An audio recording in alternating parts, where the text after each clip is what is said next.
Hello everyone, welcome to my YouTube channel. Thanks for joining us. Do you know last year this time was the time that I started recording sermons on YouTube when this lockdown started, when COVID crisis came. I realized one of the best ways to reach people since churches are closed is to put my sermons on YouTube. And I was not sure how many sermons I will put, but today will be the 52nd sermon that I'm posting. So throughout the year, by God's grace, I have posted a sermon every week. If you have not listened to any of them, please go back to my YouTube channel and listen to my sermons. And all those who subscribed, I want to thank you for being faithful, and all those who are watching me on YouTube, God bless you. I would love to preach gospel sermons, practical sermons. I'm not here for how many views or subscribers. As much as they are, I'm happy, but it is my prayer that I preach the gospel unadulterated, that some souls may be reached. So if you're being blessed, please do not keep it to yourself. Share it with your friends, your families. Subscribe so that the gospel of God's gospel can be spread everywhere. So thank you for joining, and I thank God for being with me throughout this year, and I hope you will continue to watch and be blessed. Today I'm going to preach about Mother's Day. And the title of my sermon is 5 Ways to Celebrate Your Mother. 5 ways to celebrate your mother. In England, the Mother's Day is different to that of in America and other places. In England, for us, it is tomorrow. March 14th is our Mother's Day. I think in US it is May 9th this year. Even in India, it is May 9th. They seem to be following the US Mother's Day. But there is a tradition here in England. England was the first country in the world to dedicate a day for Mother's Day, and it happened in 1600 AD, around that time. The reason it happened was those days the little poor children were sent to work for rich people in their homes, and they would never come back for a long time. So they thought that it is better that at least in 1 year there is a day set aside where these children can get back to their homes and spend time with their family. So that was the intention that they had, and the day that they felt was the best to choose was the 4th Sunday in the Lent calendar, where they have these prayers. So 3 Sundays before the Easter Sunday is what they said would be the ideal time that children can go back to their hometown, to their family, and spend 1 day with the family. So they call that as Mothering Sunday. They call this as Mothering Sunday. So on that day, what happens, the children, wherever they may be working in this rich people's home, they would go home. Initially, they would go to their local church, their mother's church, or their hometown church, spend some time in prayer, and on their way back home, they would pick some flowers on the way and make them like a little bouquet, go to their mother and give it to their mother as a token of love. And if it was girls, they would, I believe they used to bake a cake called simnel cakes for their mothers on that day to make their mothers feel special. So this tradition continued from 1600 AD onwards, but it stopped when England experienced Industrial Revolution, and then because of the work patterns and other things, they were not able to practice this Mothering Sunday. But not for long later, again over a period of time, on one Sunday they decided they would do it. That's the 4th Sunday in the Lent, 3 weeks before Easter, was reserved to be the Mother's Day. In the present time, the original meaning of Mothering Sunday has been lost, and we now call it as Mother's Day, and followed by US and other places also. That's how the Mother's Day has come into existence. Let me read to you some quotes about Mother's Day. Rudyard Kipling, this is what he said: God could not be everywhere, and therefore he made mothers. Well, theologically the statement may be wrong, but the message is very clear. Gods are like mothers are like God. So that's what Abraham Lincoln once he said, no man is poor who had a godly mother. That's true. That is very true. There is a Spanish proverb which says, an ounce of mother is worth a ton of priest. I really like this. An ounce of mother is worth a ton of priests. There is another saying, an unknown saying, which says, a mother is your first friend, your best friend, and your forever friend. I would like to say it in different way. I would like to say that you have to make your mother your first friend, your best friend, and your forever friend, because your mother is anyway will be your friend. But you have to make her your first and your best and forever your friend. Another person by the name of Charlie Bennett who said, when you're looking at your mother, you are looking at the purest love you will ever know. When you're looking at your mother, you're looking at the purest love you will ever know. So another person by Leroy Brownlow said, mother is the heartbeat in the home, and without her, there seems to be no heart throb. That is so true. Susan Gale said, mothers are like glue. Even when they can't see them, they are still holding on the family together. And William Makepeace Thackeray said, mother is the name for God in the lips and hearts of their little children. Another person by the name of James E. Fast said, the influence of a mother in the lives of her children is beyond calculation. That is so true. And finally, another person by Oliver Wendell Holmes says, youth fades, love droops, the leaves of friendship fall. A mother's secret hope outlives them all. It is so true. Do you know the name of the first woman that ever lived on the face of this earth? Well, you would say Eve. Yes, her name is Eve. Do you know what is the meaning of the word Eve? It means the mother of all living. Eve means mother of all living. There's an illustration told about a teacher was once asking the boy a question. The question was, suppose your mother baked a pie and there were 7 of you, your parents and 5 children. What part of the pie would you get? A 6th, replied the boy. I'm afraid you don't know your fractions, said the teacher. Remember, there are 7 of you. Yes, teacher, said the boy, but you don't know my mother. My mother would say she didn't want any pie. That's the kind of a sacrificing mothers we all have seen in our lives. In Hebrew language, in the Old Testament, the word for compassion actually comes from the root word womb, W-O-M-B, womb. The picture is of a birthing. Something new is being born. So the mother and compassion are words that you cannot even separate.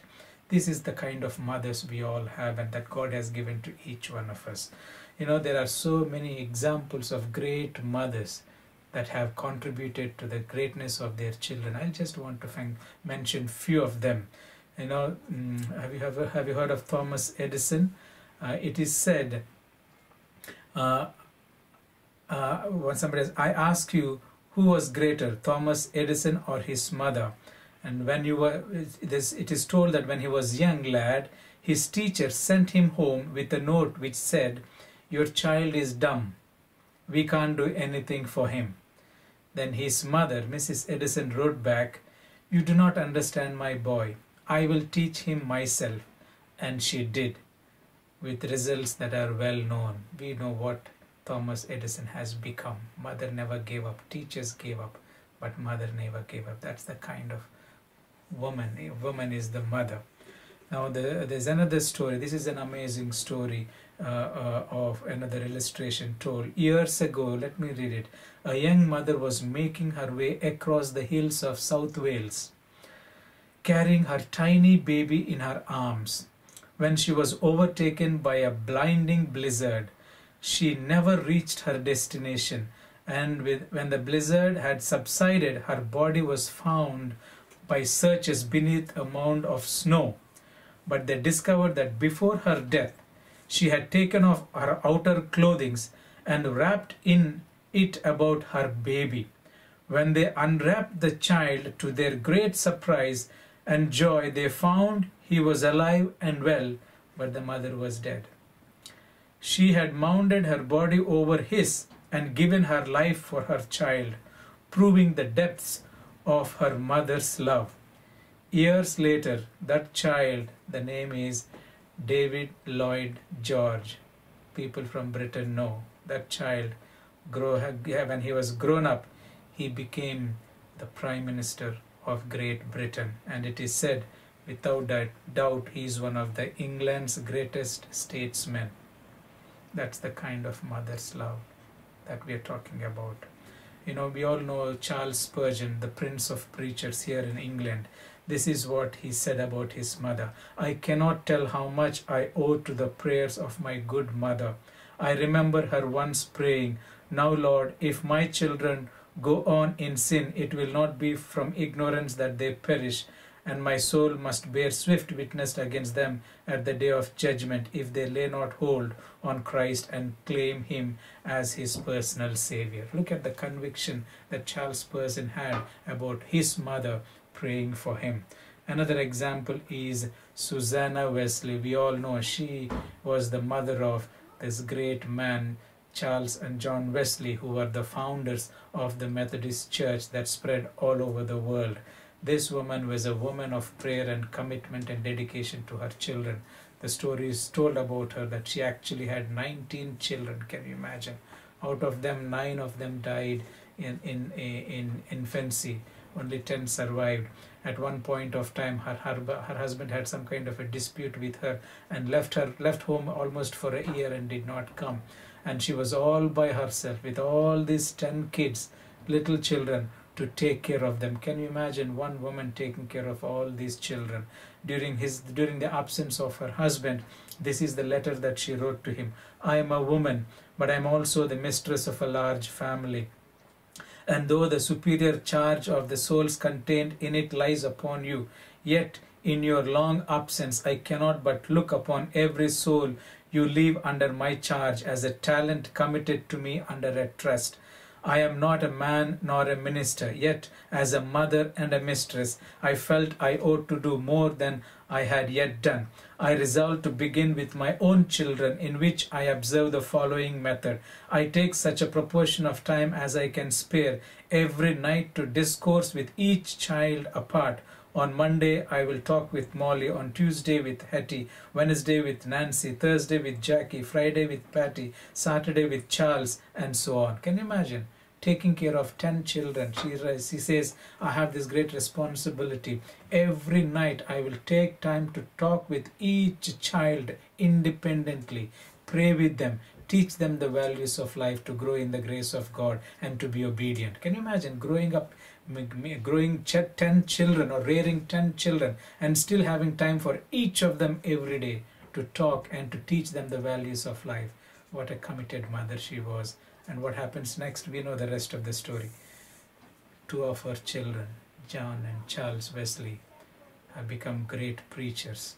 One was a great writer of hymns, and the Methodist Church is born. In fact, she was actually called the mother of the Methodism, because they believe the influence that she had on her children was so great that the birth of the church was because of her influence on her children.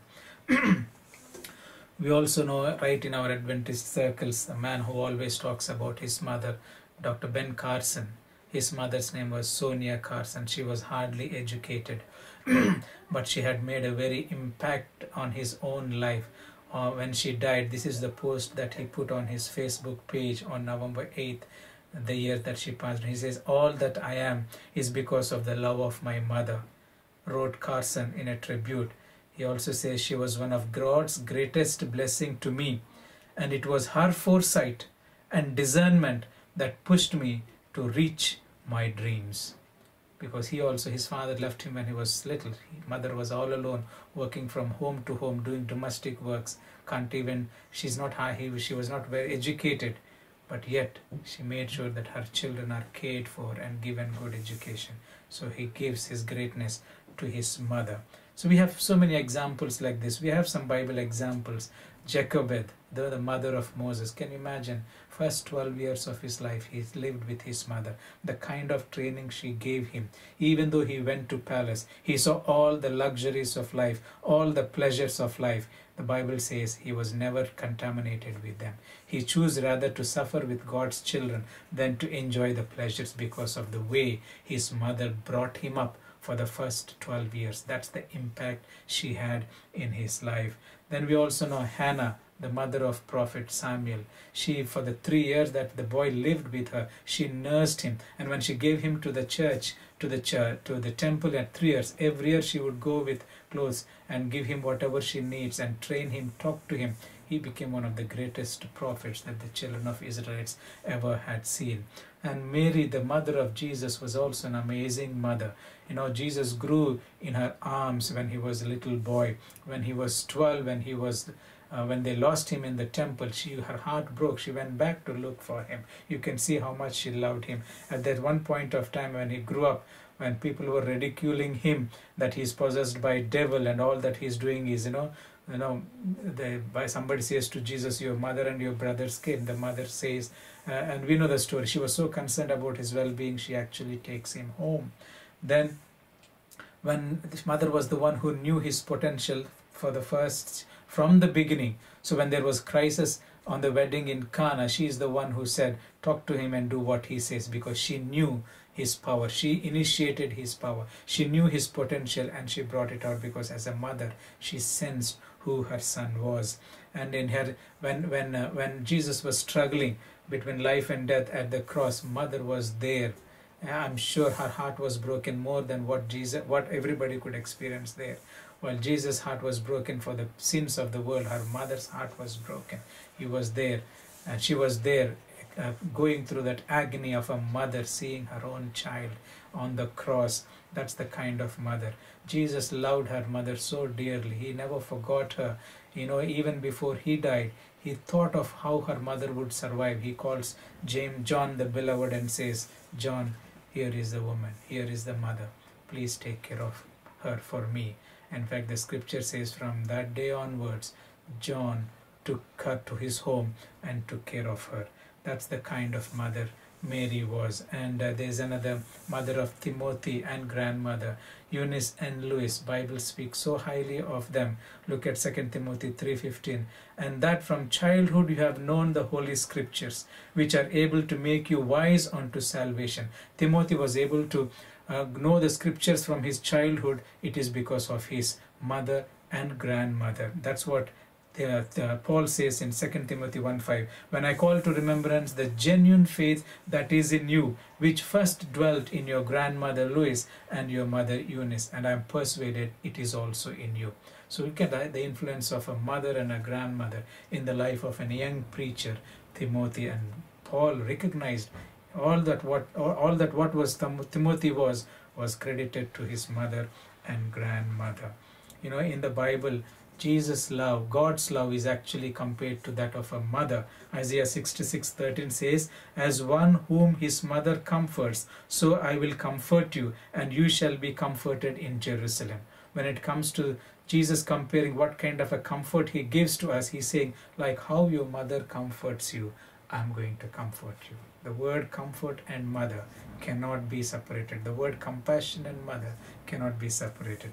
Again in Isaiah 49:15 he says, can a woman forget her nursing child and not have the compassion on the son of her womb? Surely they may forget, yet I will not forget you. In other words, he was trying to say, you can't even think of a mother forgetting her suckling child or a little child. Even if they forget, I will not. In other words, he's comparing his love again to that of a mother's love that knows no boundaries.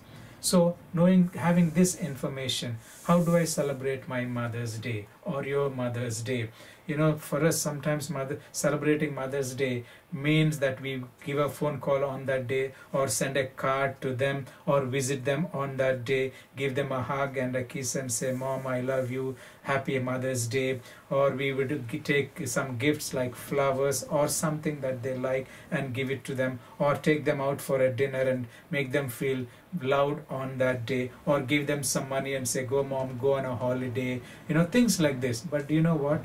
Mother's Day should not be on one day in a year. If you have noticed, I have titled my sermon 5 Ways to Celebrate Your Mother. I did not say 5 ways to celebrate your Mother's Day, because I don't want Mother's Day to be one day in a year. Celebrating your mother should be your part of life. She is who you are is because of her. So that's why I titled 5 Ways to Celebrate Your Mother, not just for a day, but throughout your life. Let me quickly tell them what they are.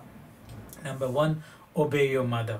If you truly want to celebrate your mother, the first thing that the Bible tells us is that we need to obey.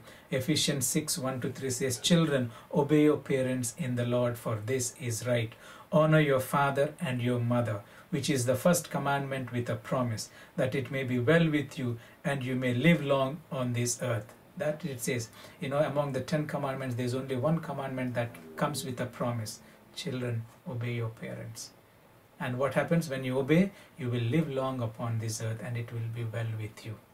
So if you truly want to express your love to your mother on this Mother's Day and beyond, show it by being obedient to your mother.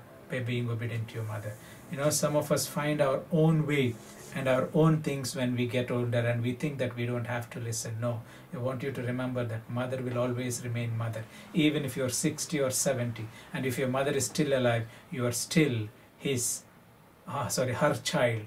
So never think that you have outgrown her and you're smarter than her in any way.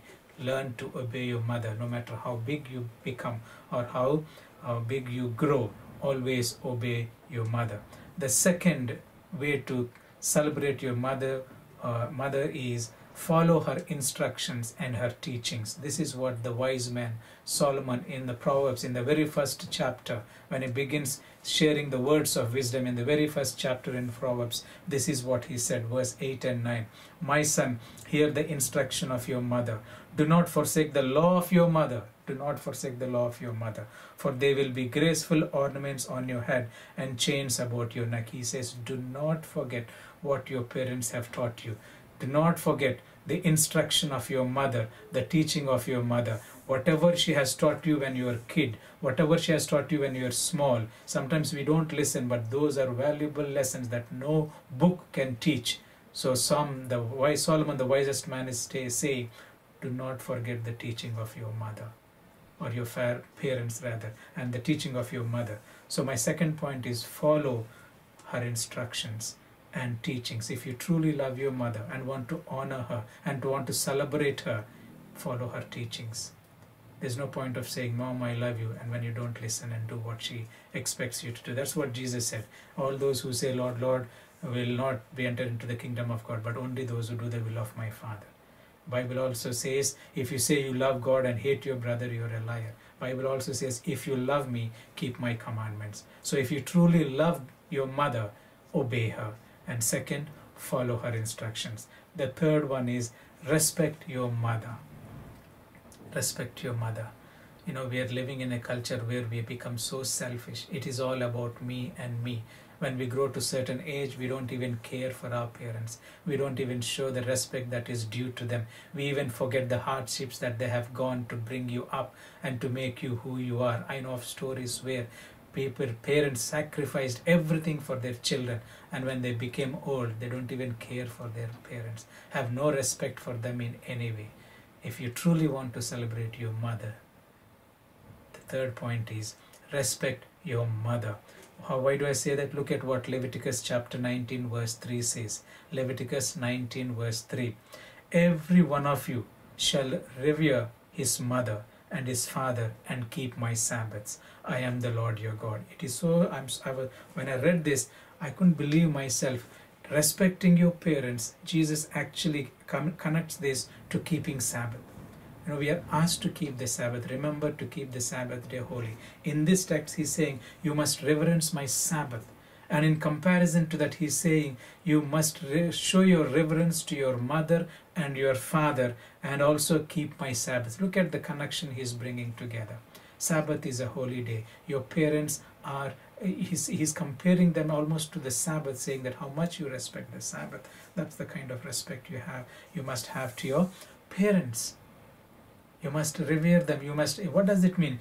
To respect your parents means to hold them in high esteem Your parents may not be educated as you are. Your parents may not be as knowledgeable as you are. They may not, in your eyes, they may not be what you want them to be. But remember, they are still your parents.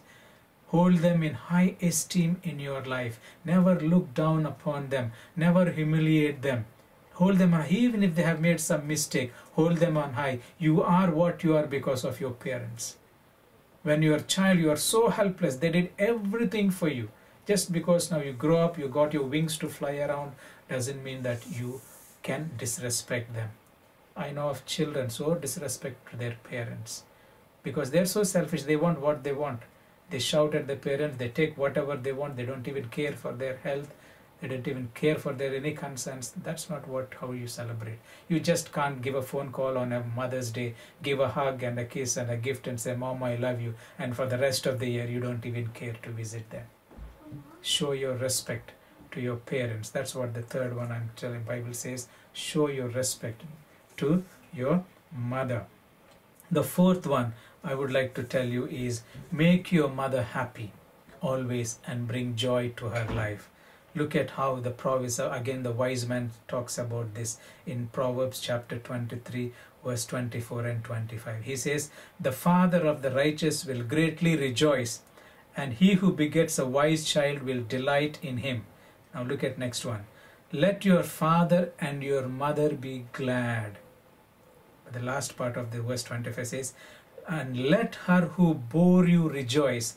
Let her who bore you rejoice. Talking about the mother.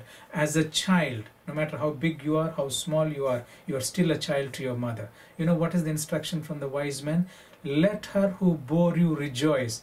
Do not be a pain to your mother. Some of us kids are a pain in the neck to our parents. They regret so many things because they have done everything they could, and yet we become rebellious and stubborn. Psalmist, the Proverbs, Solomon is saying, you must let the one who bore you, let her rejoice. Do things that brings joy to your mother's heart. Do things that brings pride to your mother's heart. That's what it says. That's what we are called to do. So make your mother happy. The last one is take care of her and her needs. You know, when Jesus was dying, you know, with all the pain around him, he thought of his mother. Look at what, let me read it in John 19:25 to 27. Now there stood by the cross of Jesus his mother and his mother's sister Mary, the wife of Cleophas, and Mary Magdalene. When Jesus therefore saw his mother and the disciples whom he loved standing by, he said to his mother, Woman, behold your son. Then he said to his disciple, Behold your mother. And from that hour, that disciple took her to his home. Imagine, in that great pain, he never forgot his mother. He took care of her. There is another text in Proverbs 23:22. It says, Listen to your father who begot you, and do not despise your mother when she is old. Take care of your old mother. Do you know, when we were young, we were so helpless when we were children. It was our mother who kept her close to our heart. It was our mother who held our hands and made us walk and took everywhere. Now that they are old, it is our responsibility to hold their hands and be there for them. That's what it says, Proverbs 22. Do not despise your mother in her old age. Some of us don't care. We just wait for them to get over, because it's a pain for us to take care of our parents. That's not how it should be. Bible says take care of your mother. So if you do these 5 things, you are actually celebrating your mothers in a good way. For those of us who do not have our mothers alive today, how do we celebrate our Mother's Day? We have mothers in our churches. We have mothers in our family circles. We have mothers in our neighborhood. Celebrate with them. Show them that love and respect that you had for your mother, so that you don't feel lonely or left out. I wish you all a happy Mother's Day. For tomorrow and for the rest of your life, try to celebrate your mother's life, not just for a day, but all throughout your life. God bless you all. Amen.